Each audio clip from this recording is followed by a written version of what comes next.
চ' আজি profit and লছৰ question answer start কৰিম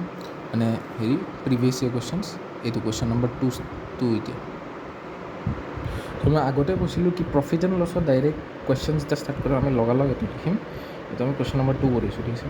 C P S P M P এইটো আমি লগালগ লিখিম ঠিক আছে C P S P M P এতিয়া ডায়েগ্ৰামটোৰ নিচিনা ডায়েগ্ৰামটো যে দেখাইছিলোঁ এতিয়া কি কৈছে কুৱেশ্যনটোত চাৰিটা আৰ্ণ প্ৰফিট অফ 30%। আমি গোটেইটো পঢ়ি কিনে নিলিখোঁ হা এটা পঢ়িম এটা লিখিম এটা পঢ়িম এটা লিখিম এনেকৈ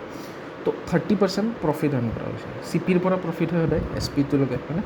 তো 30% প্ৰফিট মানে প্লাছ ঠিক আছে plus 30%। Now on selling an article for 6,110 rupees তো 6110 হ'ল এইটো selling price S P. Now what is the cost price of an article এইটো সুধিছে কষ্ট প্ৰাইচটো সুধিছে এতিয়া এইটো চিনাৰিও ক'ৰবাত দেখা লাগছে আমাক হয়নে নহয় লাগিছেনে কি কৰিম এতিয়া 30% দিয়া আছে 30% মানে 10% মানে জানো আমি কি 1/10 চ' এইবিলাক লিখিব নালাগে 10%টো লিখিব নালাগে ডাইৰেক্ট আমি আহিব লাগিব কি 10% যদি ইমান 30% কিমান হ'ব 3/10 এইচ ন 30%টো 3/10 হ'ব হয় নহয় চ'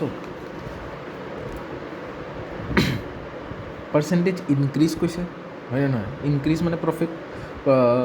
প্লাছ আছে মানে ইনক্ৰিজ হ'ব চ' ইয়াতে 10ত 3 প্লাছ কৰি দিম 13/10 এতিয়া চাম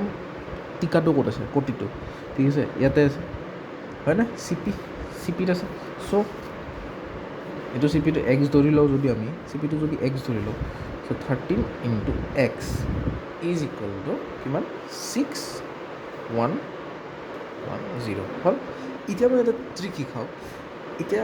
এই বস্তুটো এনেকৈ ঘূৰাই লৈ ইয়াতে লৈ যোৱাতকৈ ইয়াৰে পৰাই আমি কেঞ্চেলেশ্যন কৰিব পাৰোঁ এতিয়া আমি 10টো আৰু এইটো নাকাটো সেইটো সদায় ইনটু হ'ব 10 আৰু এইটো সদায় ইনটু হৈ থাকিব ঠিক আছে 13 আৰু এইটো কাটিম ইয়াৰে পৰা ডাইৰেক্ট ঠিক আছে 13 এইটো চ' 4 যদি যায় 4 3 4 12 আৰু 3 4 4 552 এইফালে 9 হ'ল 91 7 ঠিক আছে তো 470 আনচাৰ